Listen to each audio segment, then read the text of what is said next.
Welcome to the second edition of Albert Grashious podcast. Today I'm with Evan. How are you?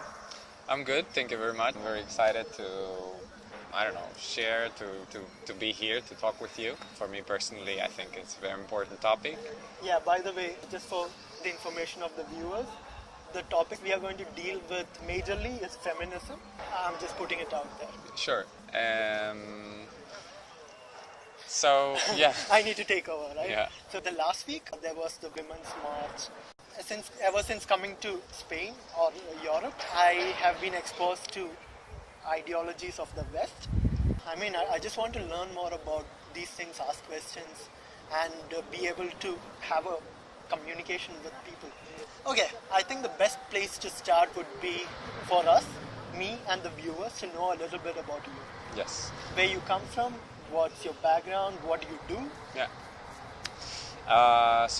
Originally I'm from Siberia, a place called Tomsk. Yeah, it's North Asia, so I'm Asian as well, just like yourself. Oh, really? Yes. Yeah, of course, yeah.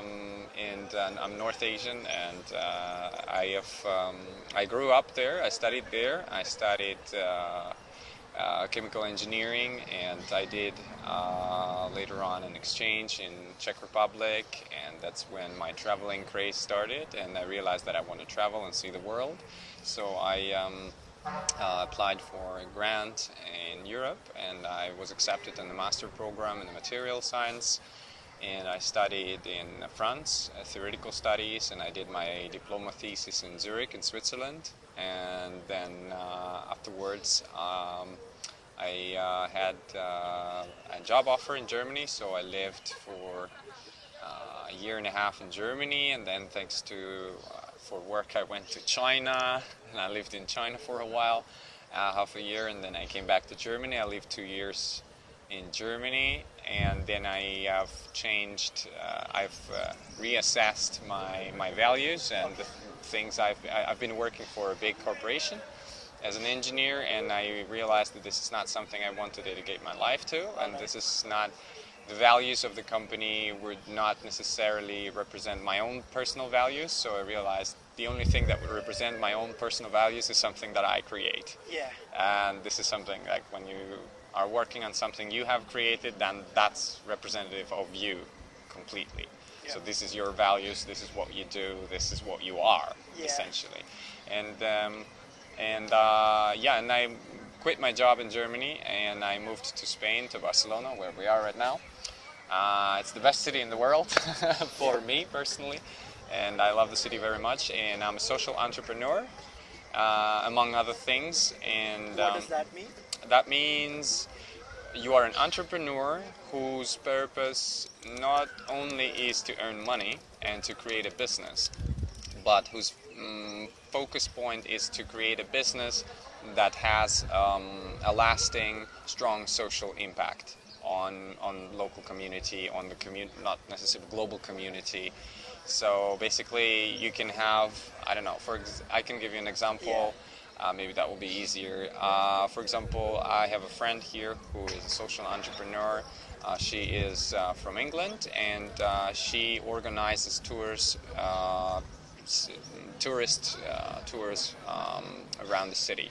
But the main point is her tour guides are people who used to be homeless. So she finds people that are in the street that have two main aspects. They want to get out of the street, they want to find, get a stable life, and they speak languages. Yeah. So far I think she already has 5 tour guides in different languages, and she's planning to expand in Madrid and so on. And there are examples, many more examples of companies. So that basically means social entrepreneur. And could you name a social entrepreneur real project that is really successful in the world? Define success. Really popular and famous. Popular and famous. Yeah, forget the word success. Famous. Famous. Well, there's an organization called Ashoka. Okay. Yeah, Ashoka is a very, very big, large organization. There are many large, and basically they help enterprises to launch. Um, there is. I don't remember the name, but essentially it's a company in South America that creates shoes, and with every pair of shoes bought, they gift a pair of shoes to the children of poor regions in South America. Okay. So I don't. They are very big. Yeah. They're very big. They're in any major city. They have shops and yeah. So before we head to the next topic, Yeah. I would like to ask one question. Would you also work as consultants to big company, established companies, so that whatever initiatives that they have got going on for monetary gains, obviously, can also benefit the society? Can you act as a consultant? I would not say that I would want to be one. However, it is important always to know. Very often, many social entrepreneurs are or not very often, but some of them are quite radical, and they do not accept any help from big corporations for well-known reasons. For example, they don't want to have money from Coca-Cola or I don't know, big corporations or H&M or that have, because those corporations that try to greenwash their names, so to say, and give money to this like social entrepreneurs, charities, NGOs, and so say, we're good, instead of changing the way they are working. I would like to challenge you on that thought. On one hand, Coca-Cola is going to exist no matter what. Yeah. So might as well help them improve a little bit. Exactly. So this, as I said, that wasn't my point. Yeah. That I said some social entrepreneurs. Yeah. I'm not necessarily also in favor of that. I think it is always important to be aware of what kind of money you're accepting, and if it's a gun producing company, I don't know. This is somewhere where probably I would draw the line. Yeah. Or maybe some other companies. But I agree with you absolutely that it is, if you have an opportunity to get funds in order to launch something and to start with something and to later on become sustainable on your own, why not? So it's all good. I agree with you on that. Okay. Yeah. Okay. So how did you get involved with feminism? Yeah.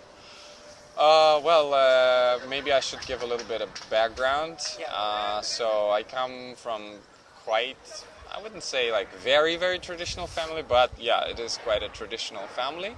So generally, maybe I should give a little bit of background about Russia. So I come from a relatively traditional family. Most of the families in Russia, generally Russia, tend to be quite a patriarchal society where most of the politicians are men, and men tend to be the driving, not necessarily the driving force, but the deciding force in the society. They take decisions, and they are being the stereotype is that they are being portrayed as leaders, protectors. There's a strong military vibe that people think that strong military is important, that men has to be the one that earns more money, or that has to be the one that earns money. So, and in my family, both my parents worked from the very beginning. My mom later on had some health issues, so she couldn't work, but otherwise I don't think she would stop working.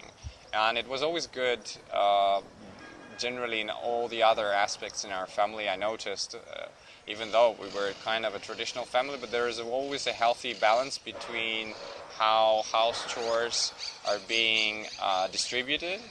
And my dad would cook a lot, for example. He would love cooking, and he would cook other things than my mom. And then he would also generally would like to clean up as well. He wouldn't mind cleaning up.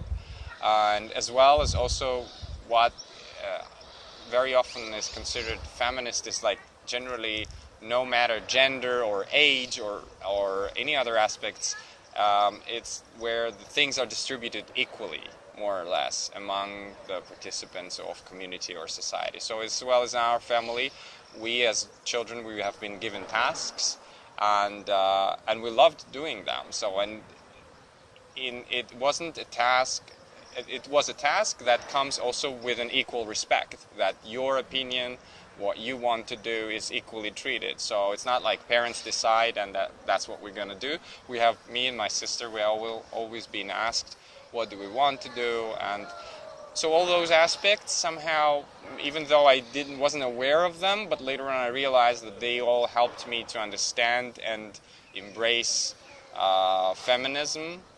Even though before coming to Europe, there's a very, very strong stereotype about feminism in the Russian society and generally in all the societies, that feminists are, I'm even sorry about saying, but this is a stereotype, so I'm going to portray it how it is portrayed in Russia, that feminists are,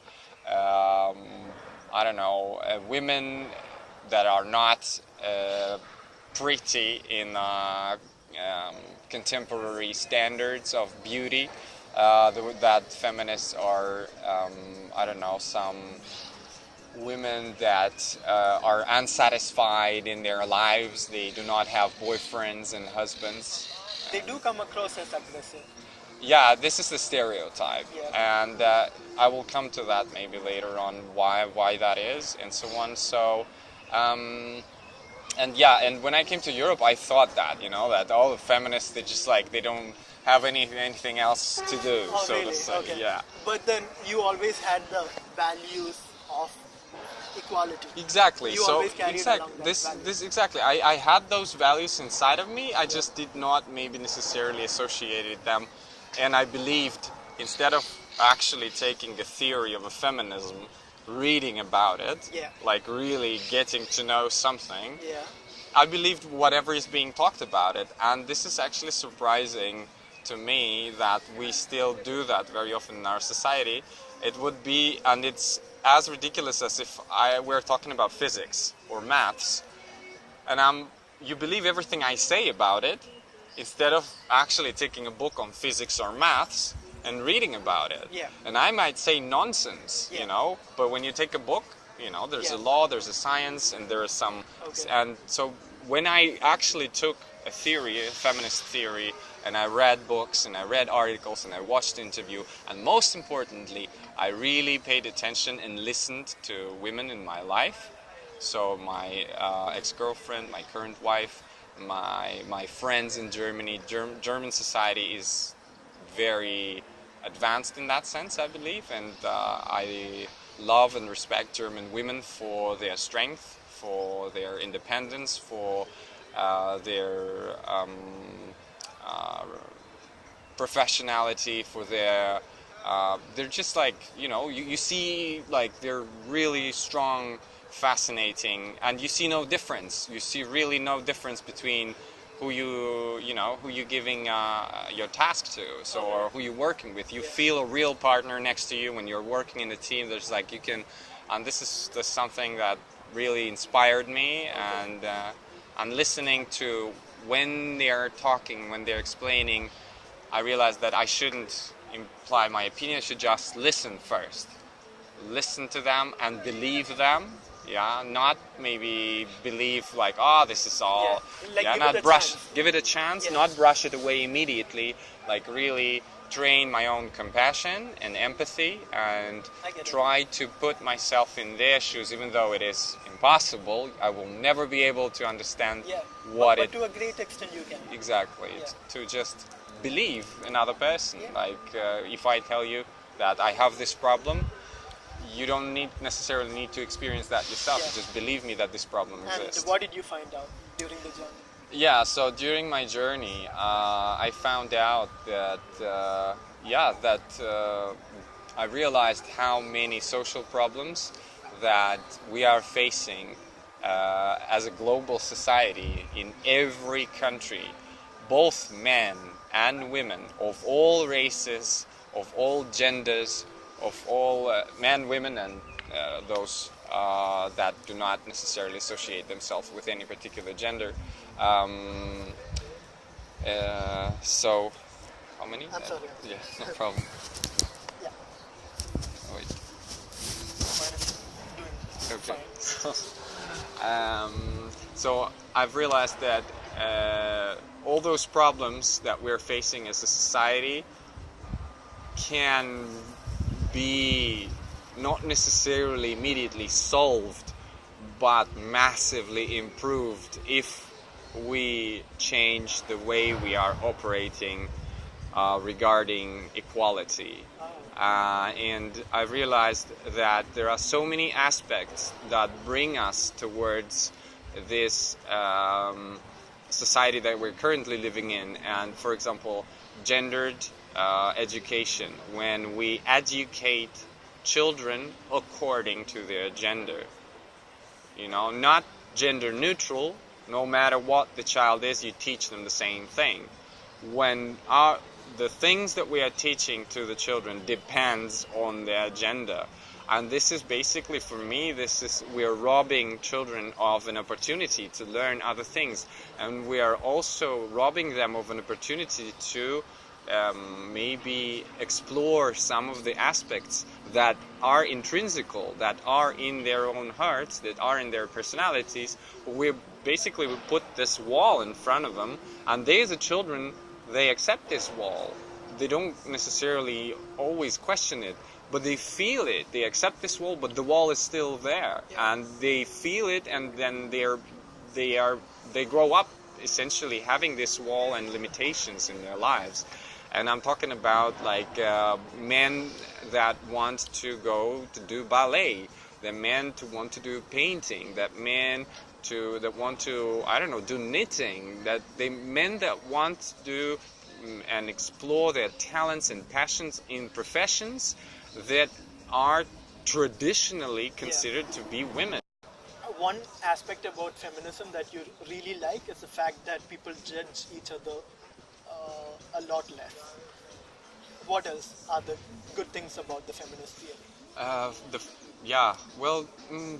Generally, anywhere you go, for example, and I'm talking that people judge less, but as well, for me, I don't know if it's not necessarily feminism, but I don't know if it was the reason, but it definitely helped me to really embrace my emotionality and my sensuality. So, and many aspects of intrinsical aspects of human nature, which is emotions and sensations that we feel that are there. Society and the societal standards, they prevent you from expressing those things, from feeling, from living through those emotions. When you are sad as a man in modern society, and you are sad, something has happened, and you're not allowed to cry, this is ridiculous. For me, this is like so...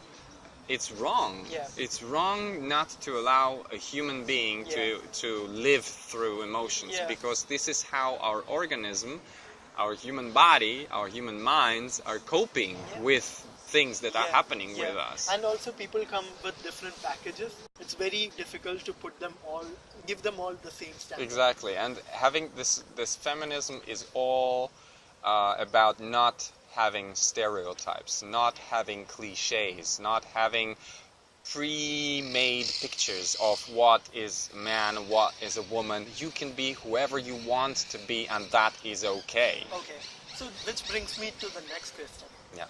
Feminism as it is right now, are there cliches within this movement? Is it true? Is there some truth to the stereotype? Well, generally, there's one thing you need to understand, or everybody needs to understand, that feminism is very, very diverse as well. Yeah, so there are many different... So feminist theory is like, I don't know, socialist theory, so to say. It's very, very diverse. It's written over a course of 200 years? So in the feminism there is like intersectional feminism, which is feminism that includes people of other genders. Yeah, for example, intersectional or races. Yeah, intersectional feminism has to be that we're talking about not just white women problem. We're talking about black women problem, and what does that mean, and how racism combines and intertwines with sexism in the case of black women in our society. And also transsexual women, the women that were assigned male gender at their birth, but actually they feel and they live the life of women, and they consider themselves women. So there are different aspects in the feminism that do not include those women, and there's a lot of debate among feminists as well. And so the stereotype, for example, the main stereotype, the one that you brought up, I guess, so we can talk about that. Angry feminist. Yeah, angry feminist is a stereotype. Yeah. So you have to understand that in my experience, and in my experience of having communicated with many different women, and especially in the patriarchal society where the feminists, such as in India or Russia, where feminism is something like a bad word or something like this, and it's not very widespread. Women, it's a bad word. I think it's more towards the West. Yeah, but what I'm saying is, women often do not become feminists because they just feel like it. Very often they have experienced some very serious situations, some very serious discrimination, either in their workplace, in their families, in their childhood, on the street, constantly harassed and so on. So when you have experienced such a strong discrimination based on your gender, just because you are a woman, you get all this crap, all this negative things coming towards you just because you are who you are. And then all this anger that is piling up in women, it may result in rough comments.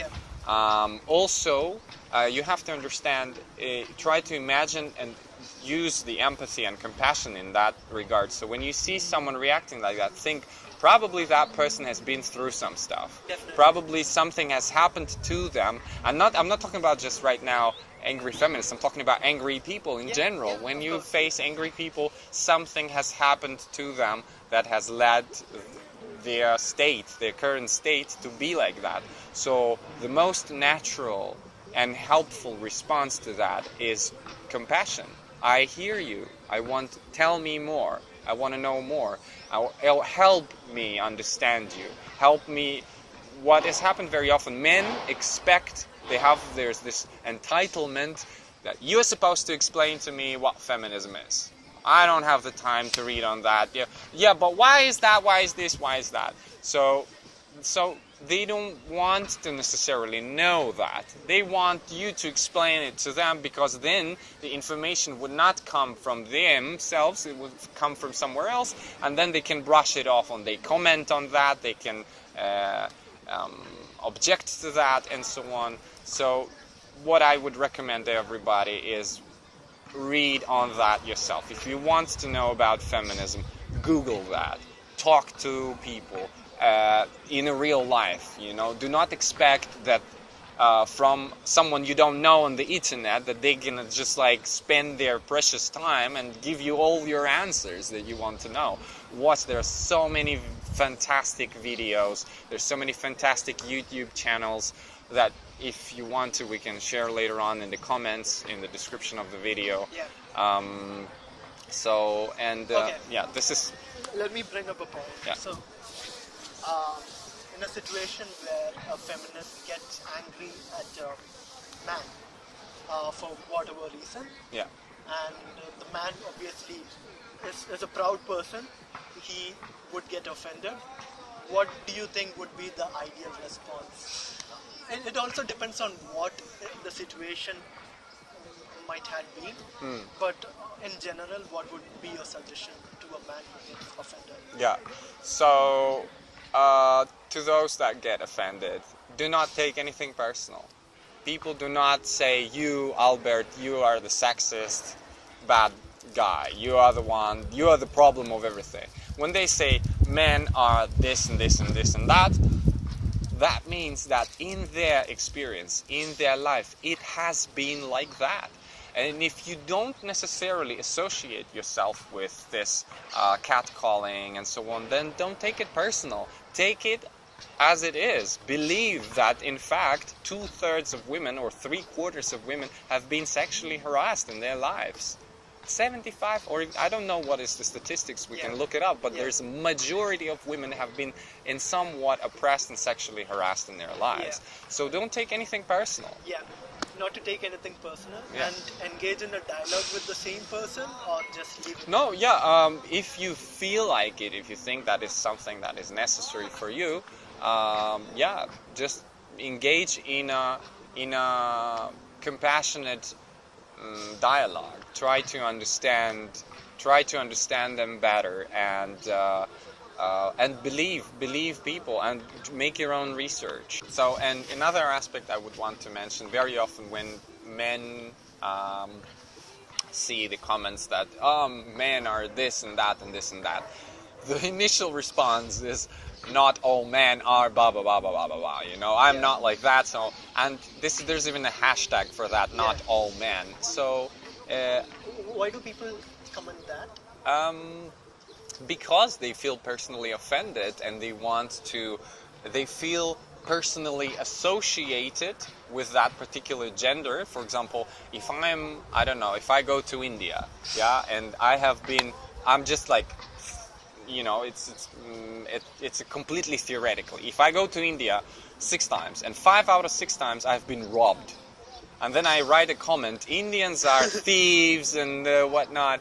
Out of pure frustration. Yeah, and so on. And then all of a sudden, like, you comment and you say, well, not all Indians are thieves, and like, yeah, man, but I've been robbed 5 times out of 6. So, like, this is my experience. I'm talking about my personal experience. Nothing to do with you, nothing to do with Indians, but it's just my personal experience, you know. So, and this is just my frustration, this is my expression. And very often also, if you have your family member, you're I don't know, someone coming from work very angry, very stressed at work, and he's like, oh, why didn't you put this thing away, and so on. If that's your family member, and you just like, you understand, oh, he's probably at work, so you don't take anything personal, even though he shouldn't have probably said it in that such a snappy way. He could have said like, well, Albert, why didn't you put this thing away? At the end of the day, there is a balance that needs, there is a work that needs to be put in from both sides. Like, if there is the angry person and me, just imagine, it could be the other way also. I could be the angry person. There has to be effort put in from both sides. Yes. It shouldn't be the angry person gets angry at me all the time. After a point, I get used to the idea of me being yelled at. So, what I always try to do is it's a personal. It's a training in personal resilience, so to say. To no matter what, do not react to anything that's being said to you. Don't react. And when you don't react to the things, when you stay in your calm, and no matter what, you just like, well, I still think it could have been a productive conversation. I understand where you're coming from. I try to understand. But I would appreciate it if you wouldn't necessarily use that rhetoric, if you wouldn't necessarily use offensive words, if we could have a healthy, polite conversation. And this can help you in any online communication, in any offline communication. Just no matter what, you yourself try to stay polite. And that's just... at some point, if you see that there is nothing helps and the person still keeps getting angry, and that's not the person you can spend more time with. Yeah, exactly. It's just at the moment there is no bridge between that person and you, so just leave it. Yeah. No. What if it's at a workplace? If you have to spend time with that person. Try to minimize it as much as you can. Try to minimize it as much as you can. But never try to change? You cannot change another person. You cannot, no matter what you do and how hard you try, you cannot change another person. Yeah. It is another person that can change him or herself. You cannot do that. Yeah. It's important to understand that. So no matter what, you're not empowered to change anybody, ever. So it's their task. So yeah. So, Yep. you wanted to say something? No, it's fine. Okay. My next question, it's again a why question. Why is it called feminism rather than equality? Yeah, equalism. Yeah.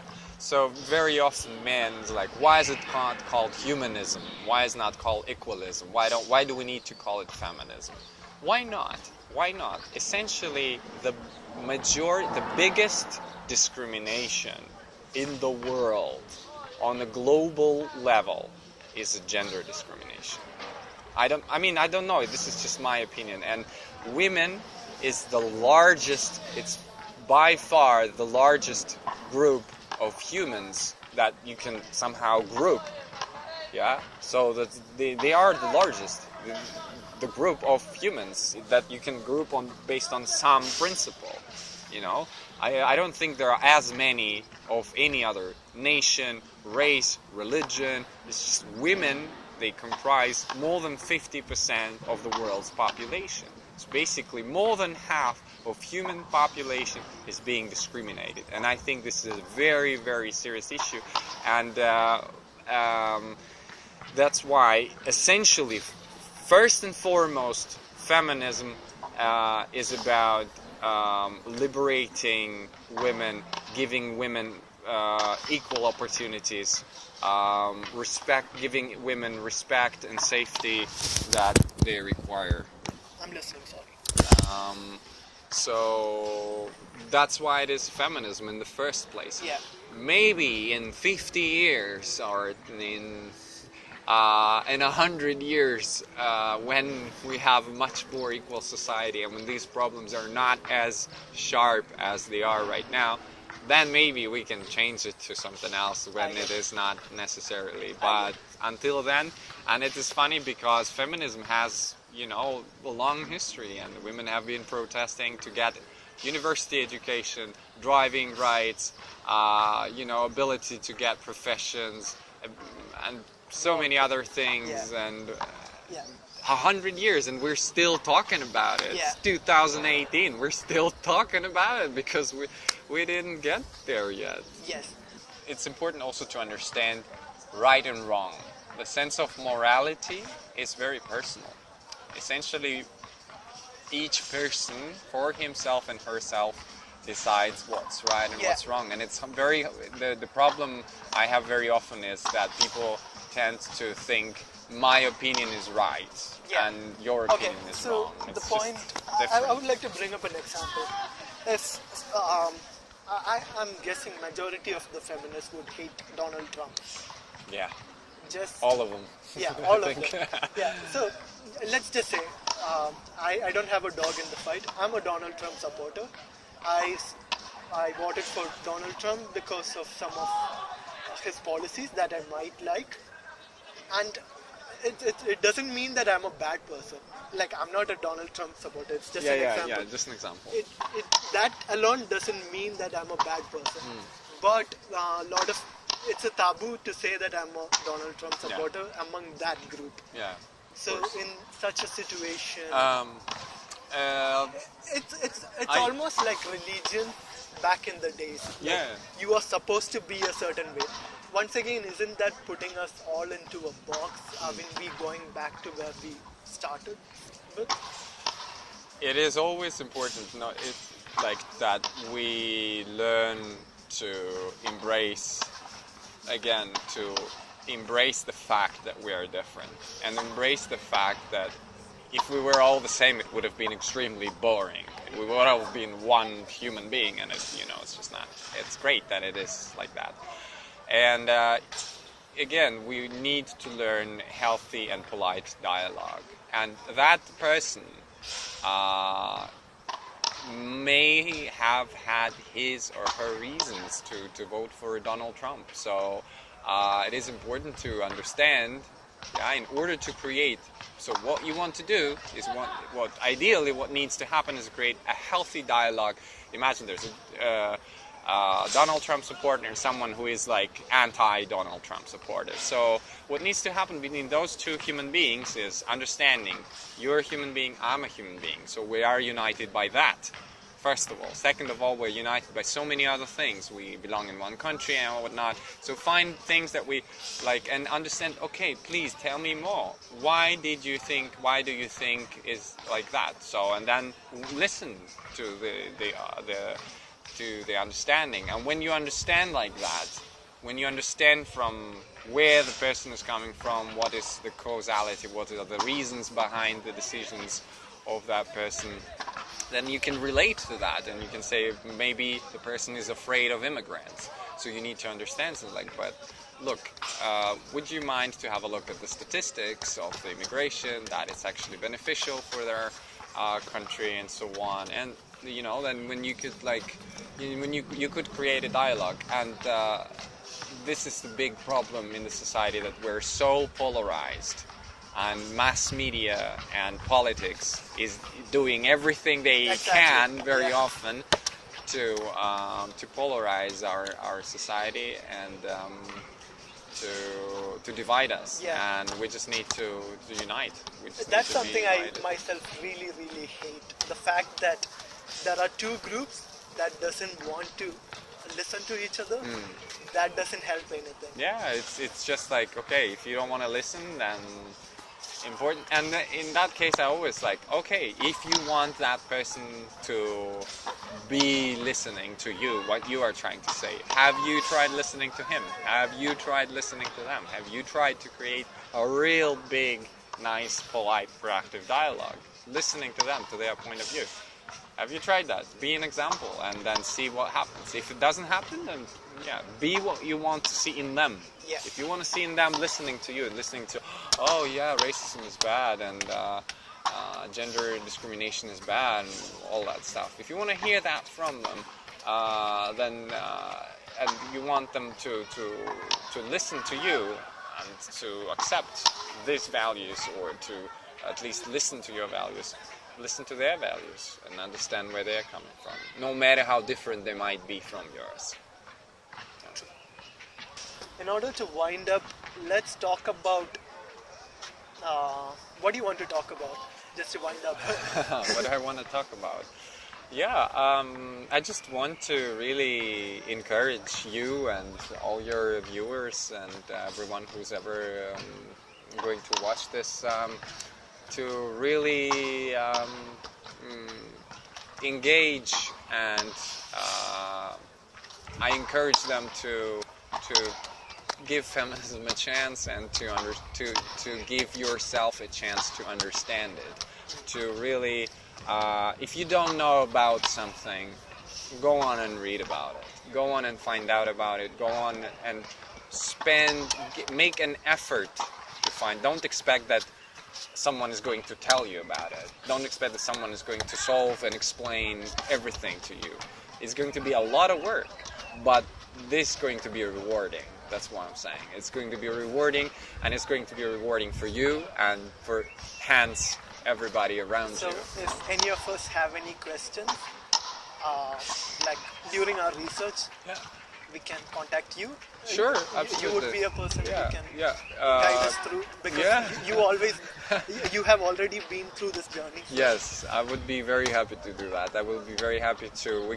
I can share all the pages I'm reading with you, with your viewers. I can share some of the fantastic YouTube channels that are getting a lot of tracking right now, and that are producing very high quality content on the topic, and they're raising important questions about mass media, about the mass culture, about the movie culture, about the advertising, and so many more. This is something we haven't talked about, is like how much culture is influencing us. And I wanted to give an example.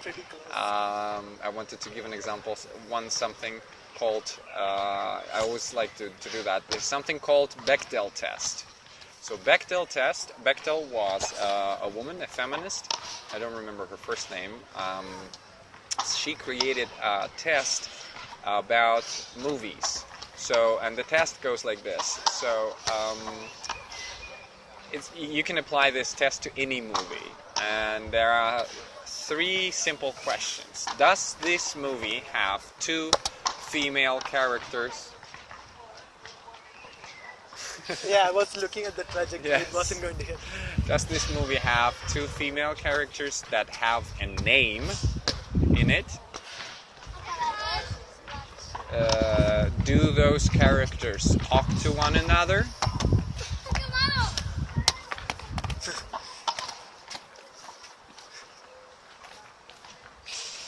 Do those characters talk to one another? And do they talk to one another for longer than 1 minute about anything else but men and men-related topics? Okay. Very simple, right? Yeah. Like, come on, like. Yeah. So I can tell you, I don't know, maybe currently it's a bit better, but it's around 90%, 90 to 95% of the movie do not pass the test. Can you believe that? Yeah. So what's the solution for that? More female directors? More female-oriented movies, more female directors, female actresses. We need to see the female point of view in order to also listen to our own femininity and our own aspects. We all have a feminine part in ourselves. There's, we're dual, Of course. and in order to be able to listen to that in ourselves, we need to see that. We need to see that in the movies, and we need to hear women dialogues. We need to understand women better, and we need to see women's perspective, women's problems, women's, generally. It's like, how many female superheroes do you know? Wonder Woman. Yeah. Catwoman. Yeah, 2. Yeah. How many male superheroes do you know? Here we go. Yeah. That's how it is. So representation matters a lot. There has to be more representation and more representation in the popular culture, basically. Yeah. And so the popular culture is determined by the taste of the people. Like it's us who is demanding a certain type of a character. Exactly. Or a So storyline. yeah. So So- consume what you like. Watch what you like. Produce what you like. And so this is why, for example, right now Black Panther. Yeah, Black Panther is the first. It's an amazing movie, and we can make a whole episode where I can talk about. You liked it a lot. I really liked it a lot. So, and it's fantastic because you get a representation of Africans and African Americans. It's a fantastic movie. You have 2 white actors in the movie, and you see black people. You see them. You see their problems. You see their cultures. You see how amazingly different it is, and how expressive they are, how beautiful they are, how gorgeous they are. And because there are no white actors, you start associating yourself with them more. This is the character I associate. I understand where he's coming from. I understand his emotions. And at some point, you don't even see that he's African. Yeah. You feel African yourself. After the point, you feel you associate yourself with both protagonist, antagonist. You associate with every single character, and this is beautiful. And they're all Africans or African Americans. Yeah.